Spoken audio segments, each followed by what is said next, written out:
Oke, selamat datang di APMD Podcast.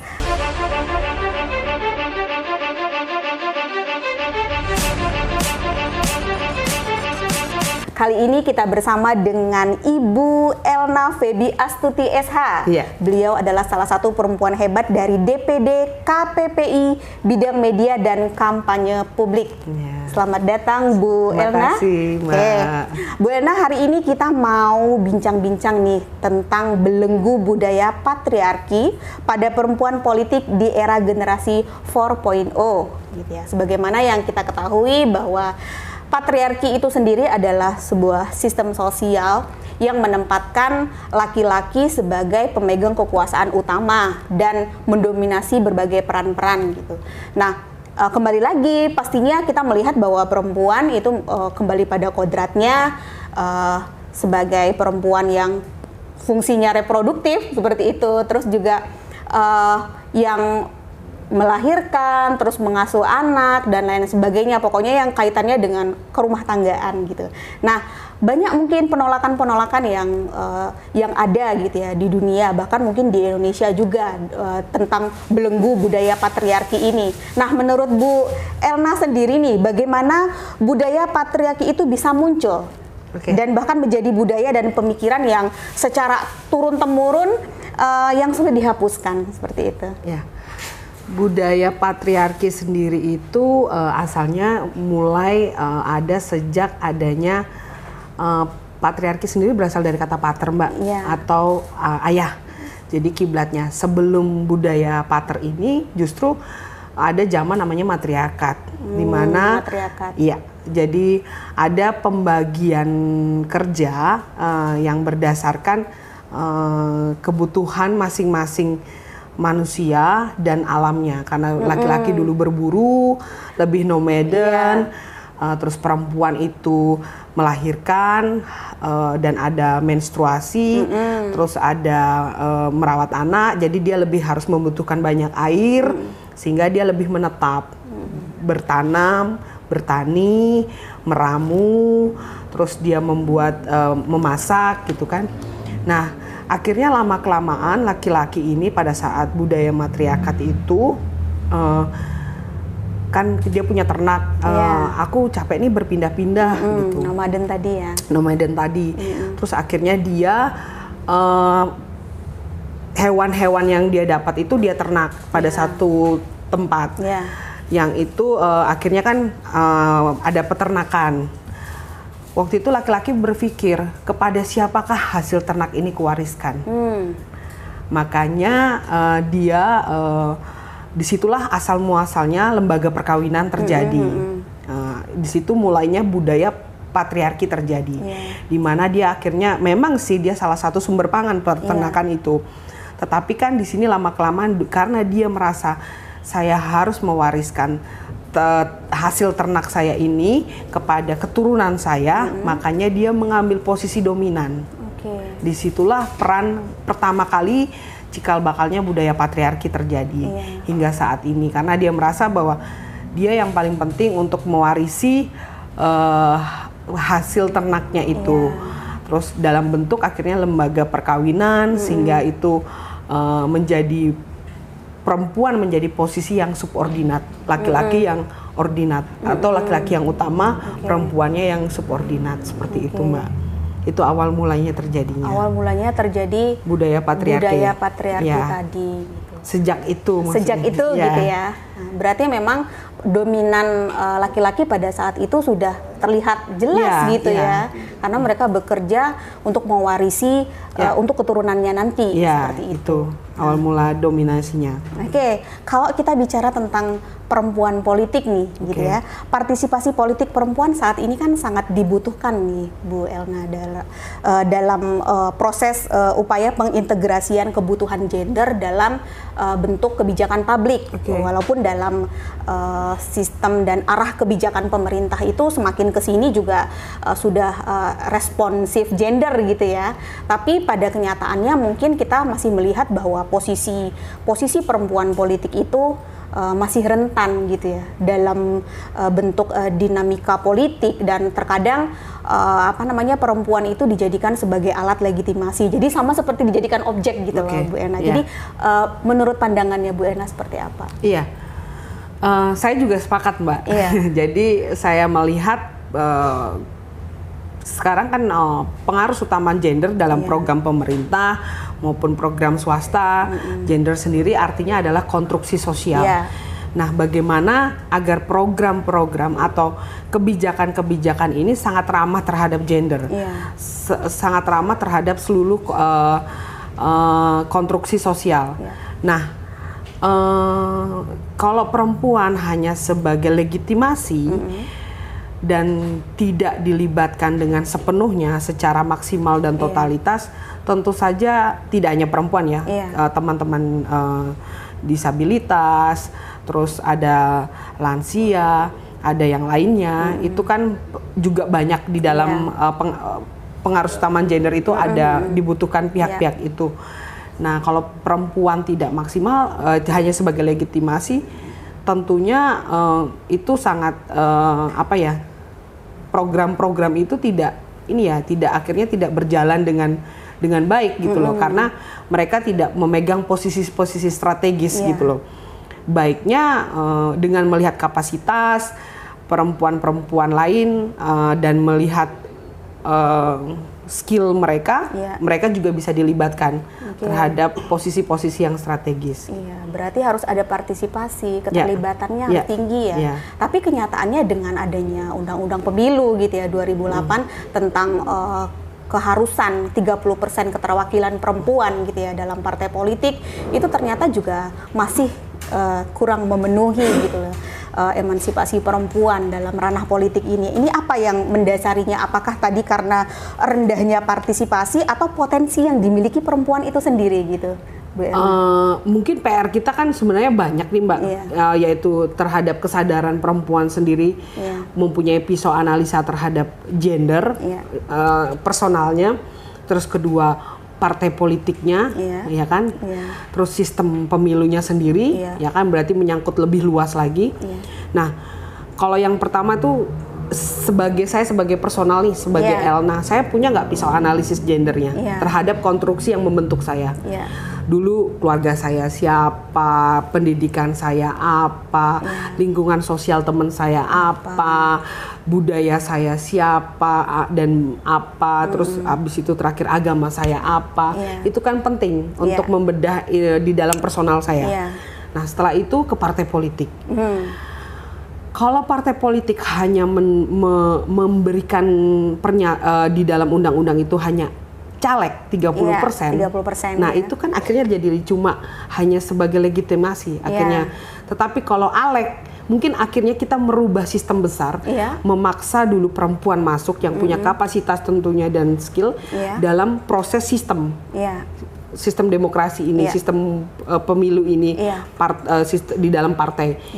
Tidak hanya calon legislatif, tetapi anggota legislatif 30%. Itu kan memaksa partai, memaksa personal, kita terpacu dengan sistem yang ada di luar, terus memaksa juga sistem pemilu untuk berpihak pada perempuan. Karena tidak bisa kita menunggu kesadaran gender ini, kita mungkin butuh 10 bahkan 20 tahun lagi. Tetapi kalau dipaksakan dengan suatu sistem secara kebijakan undang-undang, ALEK anggota legislatif harus perempuan 30%, akhirnya partai kan akan mengakomodir gitu. Betul, berarti tidak hanya sekedar calon legislatif, tapi anggota legislatif, dan berarti kebijakan dalam undang-undangnya harus diperbaharui lagi. Jadi keterwakilan 30%-nya itu benar-benar ada gitu, tidak hanya dalam tanda kutip, ada yang mendaftar gitu kan, ada yang mendaftar, urusan masuk atau tidaknya duduk di kursi DPRD itu sendiri ya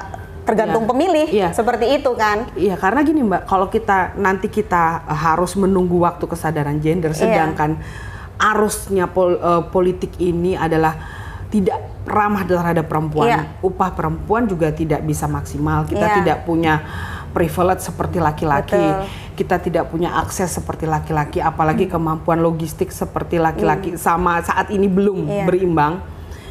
terus kita mau melawannya tidak dengan kebijakan itu bagaimana gitu kan. Tentu saja kebijakan ini penting untuk membantu partisipasinya tadi, maksud saya itu. Oke, berarti lagi-lagi kebijakan. Kebijakan harus lebih dikuatkan lagi gitu ya. Tapi sebenarnya gini loh Mbak Elna, Bu Elna ya, terkadang misalnya antusias gitu para perempuan untuk maju mendapatkan kursi gitu ya, banyak, keterwakilannya banyak, dan sebagai pemilih juga perempuan banyak gitu ya. Tapi pada endingnya gitu ya, akhirnya yang terpilih juga bukan perempuan. Nah ini fenomena seperti ini juga banyak terjadi. Menurut Bu Elna sendiri bagaimana? Tadi Mbak, kita saya sebagai seorang Elna itu terbentuk dari berbagai macam konstruksi sosial. Saya sekolah di mana, keluarga saya siapa, saya budaya saya apa, agama saya apa, teman saya siapa, dan banyak lagi konstruksi yang membentuk saya hingga saat ini. Nah, akhirnya kan kalau saya akhirnya mempelajari apa sih ke gender itu saya jadikan pisau analisa, saya jadikan penajaman pemikiran saya, membentuk nalar kritis. Nanti nalar kritis jadi akal sehat. Nah, bagaimana seorang perempuan yang tidak punya pengetahuan tentang gender, dia nggak punya pisau itu, pisau analisa itu, sehingga dia hanya berhenti tidak punya kesadaran saya siapa, sekolah saya siapa. Nah, di masyarakat kita, bagaimana dia tidak memilih, misalnya berpihak terhadap pemilih laki-laki ya tadi ya.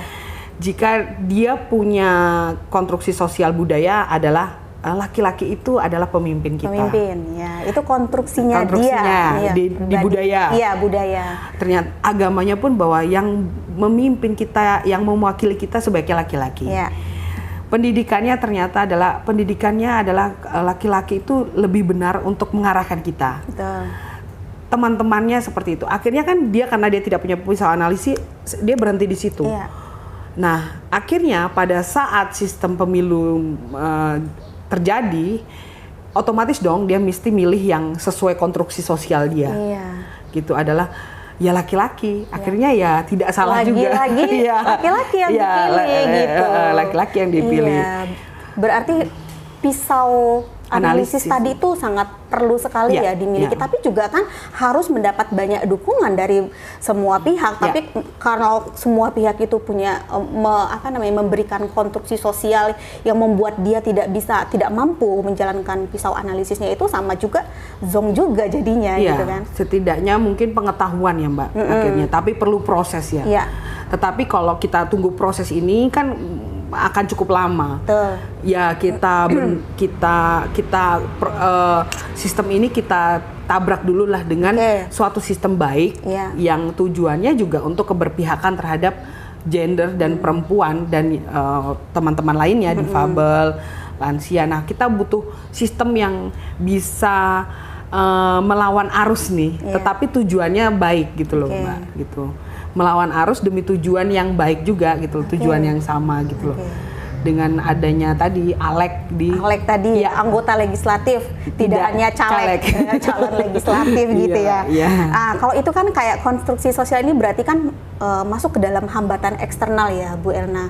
Nah, kalau misalnya itu tadi kayak konstruksi sosial, terus kemarginalan perempuan di ranah politik gitu, kompetensi dan lain sebagainya. Apakah hambatan internal juga tidak bisa memicu keterlibatan perempuan dalam ranah politik? Tadi mungkin sudah sering disampaikan kurangnya kesadaran politik, mungkin juga ada pembelajaran politik khusus nih buat perempuan seperti itu. Ya, tentu saja itu penting ya, membangun kognitif tentang apa sih peran kita di ranah politik. Apa sih kebijakan itu sendiri gitu kan. Itu sangat diperlukan, tetapi ya itu tugas bersama ya antara pemerintah dan masyarakat. Pemerintah dan sipil bersama bekerja sama memberikan pendidikan politik gitu loh. Tidak hanya pemerintah saja, tetapi kita sebagai person juga, karena politik is personal. kita ke pasar, kita membuat janji dengan teman, Iya. itu kan adalah sifat kita sudah melakukan politik. Dalam memilih sesuatu untuk diri kita sendiri pun itu sudah politik ya. Iya, karena personalis politik, Iya, personalis politik. Jadi mungkin untuk menumbuhkan kesadaran politik butuh literasi ya, jadi literasi ya literasi yang banyak sehingga muncul, oh aku ternyata perlu peranku dalam partisipasi sistem politik yang ada gitu. Oke. Dalam lingkungannya Bu Elna sendiri nih, bagaimana sih Bu Elna melihat gitu kesadaran politik perempuan?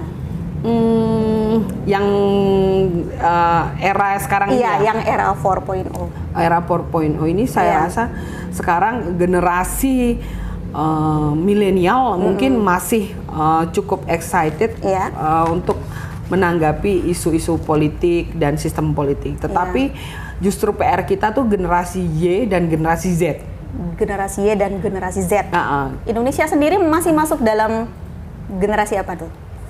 Sekarang ini kan generasi X milenial ini sekarang baby boomer sama milenial ya. Cuma ke depan kita kan butuh mereka sampai mencapai Indonesia Emas 2045. Berarti PR kita adalah bagaimana kita bisa bergandengan tangan dengan generasi Z dan Y dan Z ini untuk sama-sama menuju Indonesia Emas gitu loh kan, seperti yang digaungkan pemerintah gitu kan. Nah, bagaimana mereka bisa bergandengan tangan kalau mereka tidak punya kesadaran bahwa partisipasi mereka dalam politik itu penting gitu loh. Nah, tentu saja karena kenapa PR kita adalah karena mereka sekarang lebih generasi yang lebih gampang mencari uang hanya dengan teknologi.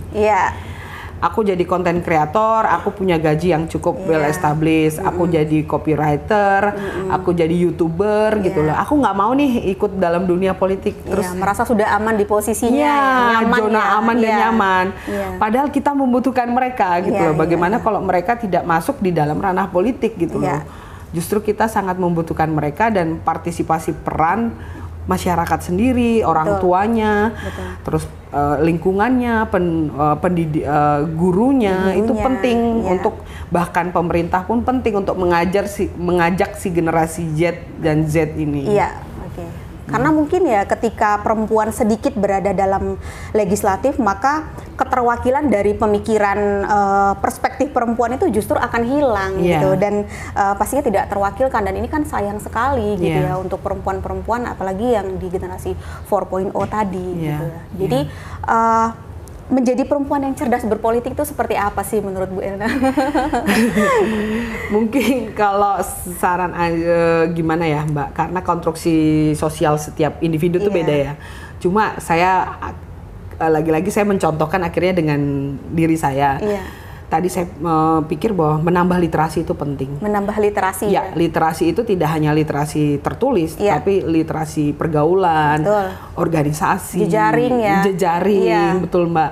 Itu penting. Sehingga dengan literasi itu kita tetap punya nalar kritis di era yang sekarang ini.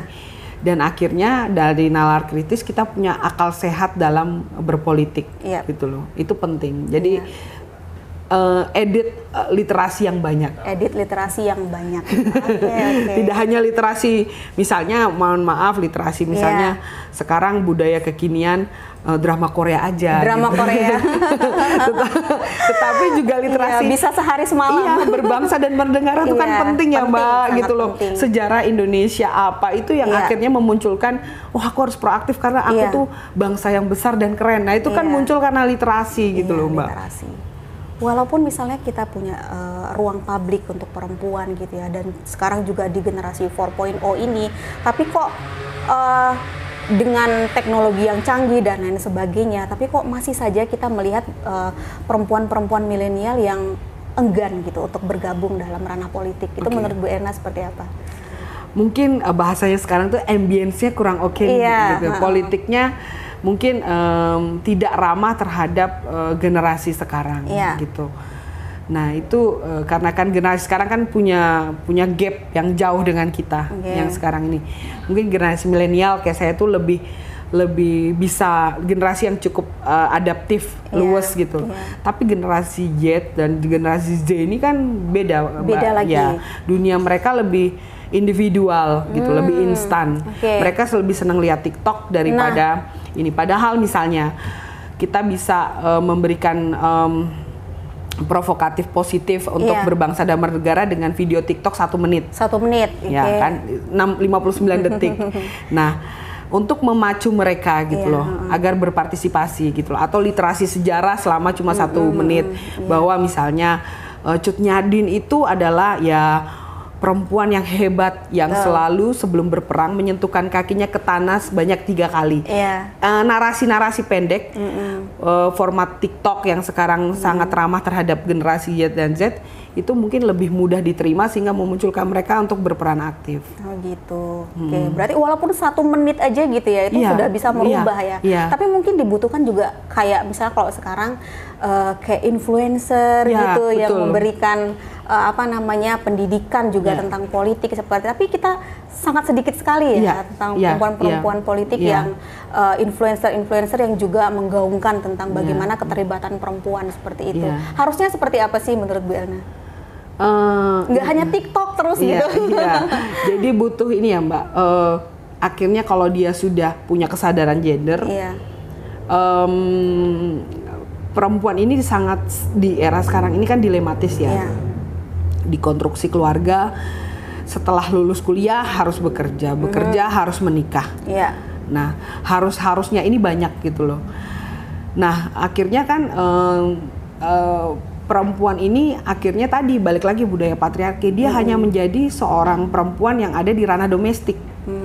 Belum lagi beban ganda. Sudah ngurus anak, harus bekerja lagi kan. Tidak ada pembagian peran pekerjaan rumah gitu loh. Nah, kalau dia menikah, kendalanya adalah justru budaya patriarki yang mengikat dari ranah domestik gitu loh.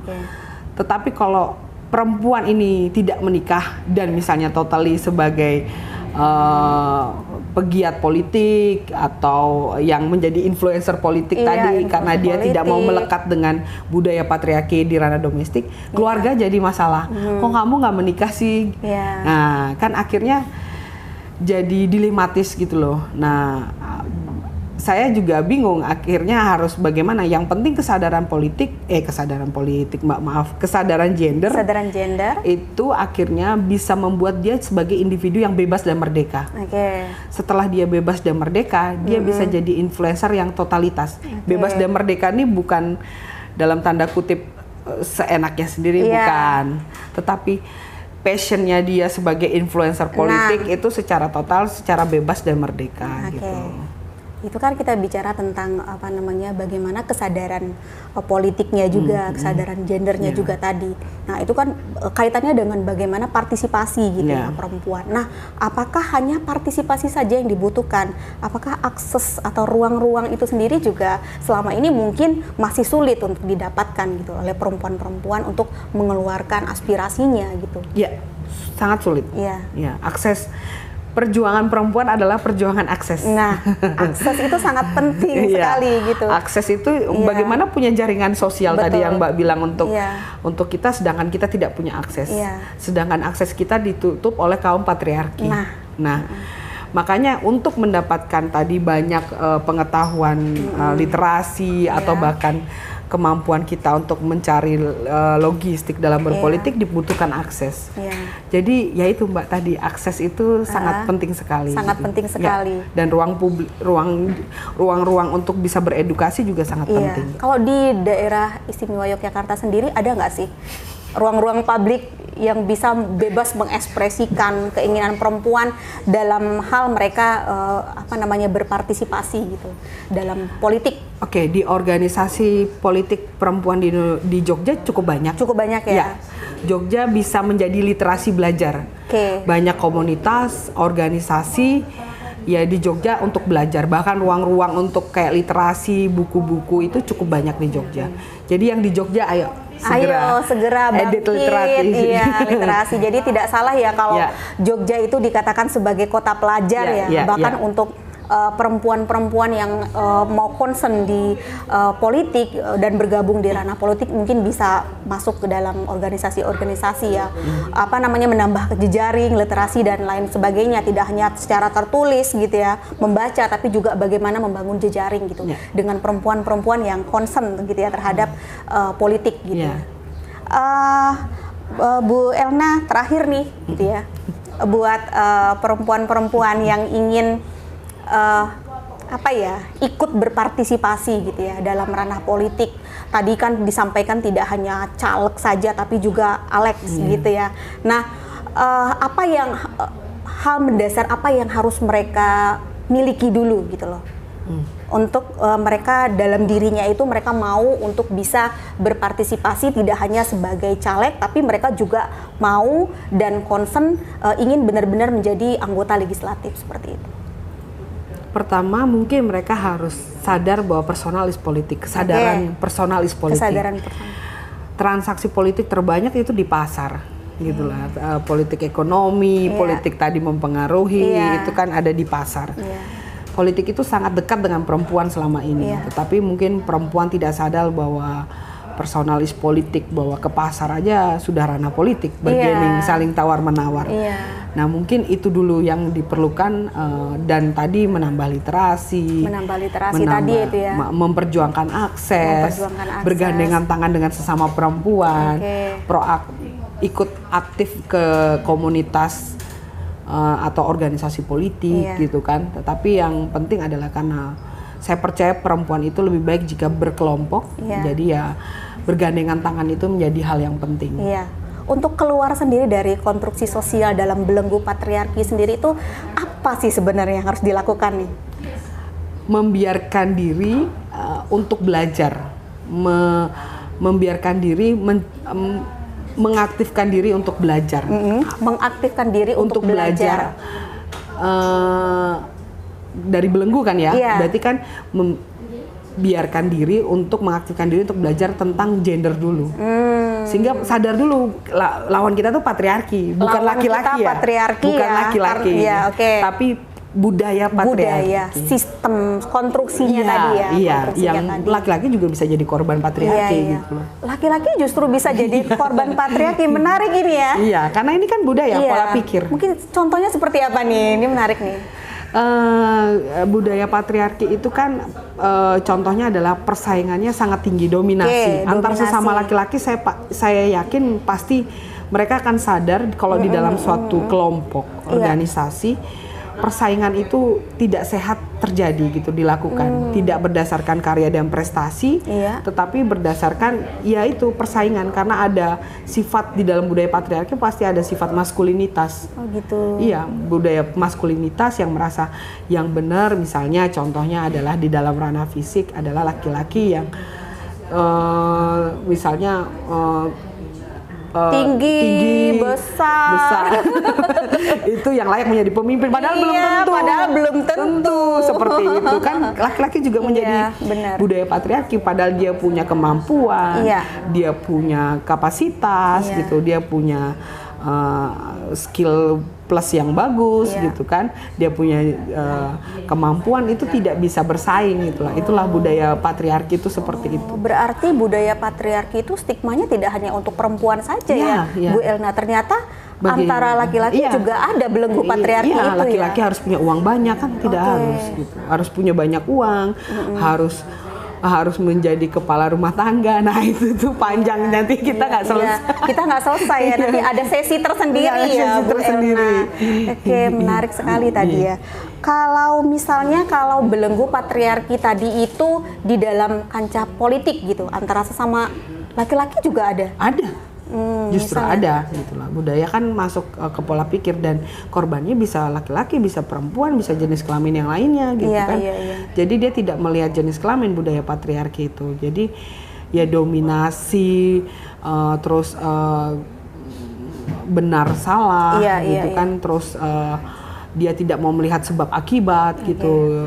Dia tidak mau kritis yang menghalalkan segala cara, itu adalah budaya-budaya patriarki. Berarti hampir sama nggak sih budaya patriarki itu dengan ketidaksetaraan gender gitu? Ketidaksetaraan gender, ada ketidaksetaraan gender dalam budaya patriarki. Dalam budaya patriarki, Ya, berarti masuk gitu ya, Ya. include di dalam budaya patriarkinya. Ya, ya. Apa bedanya misalnya juga kalau kita bicara, ini mungkin masih masuk nggak ya dalam budaya patriarki? Kalau misalnya banyak penolakan dari penganut feminisme nih kepada budaya patriarki, apa bedanya nih? Feminisme itu kan pola pikir. Iya. Kenapa dia menjadi begini? Kenapa dia seperti itu? Dia dia melihat pada realitas, gitu. Karena realitas hidup kan banyak ya.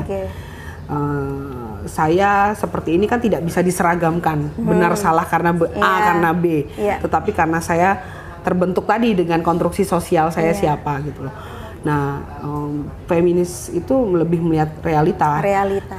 Terus abis itu feminis itu budayanya kan merangkul, tidak patriarki kan saya duluan saya pemenangnya, persaingannya seperti itu.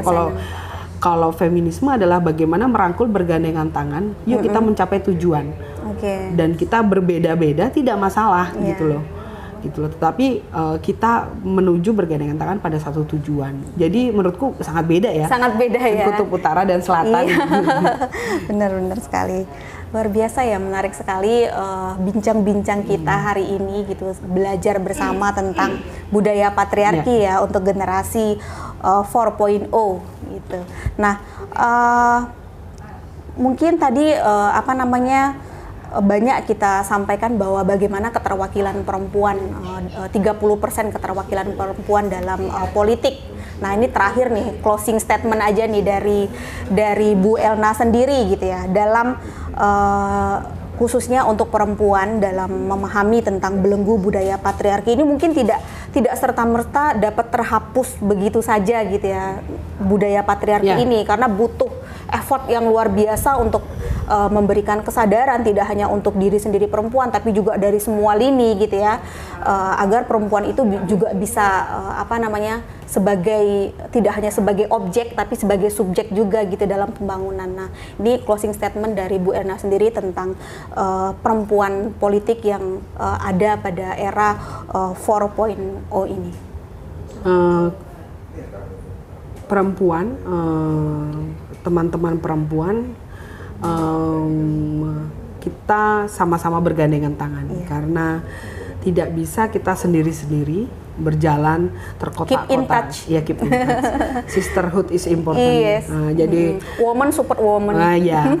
Jadi kita menyadari bahwa sistem yang sekarang patriarkah ini tidak berpihak pada kita. Kita butuh bergandengan tangan, jangan mau terkotak-kotak, jangan mau diadu domba gitu. Kita saling support dan dari sisterhood itu kita sama-sama belajar. Kita berbeda karena memang Indonesia ini sangat beragam tapi itu adalah kekayaan kita. Justru resources kita itu adalah perbedaan kita. Ya. Tetapi perlu itu sisterhood tadi itu sih, sisterhood. Ya. Berarti dalam keluar dari belenggu budaya patriarki ini kita harus saling berpegangan tangan, keep in touch selalu, jadi saling support ya. Tadi woman support woman, sisterhood itu dari siapa lagi yang mendukung perempuan kalau tidak perempuan itu sendiri. Gitu. Jadi ya memang harus banyak support dan pengaruh yang baik gitu ya dari lingkungan sekitar kita. Terima kasih untuk Bu Elna yang sudah hadir ya dalam podcast APMD kali ini. Nanti kita bisa ketemu lagi nih Bu Elna dengan tema-tema menarik lainnya nih tentang perempuan juga gitu ya. Terima kasih Bu Elna. Terima kasih saya Mbak juga.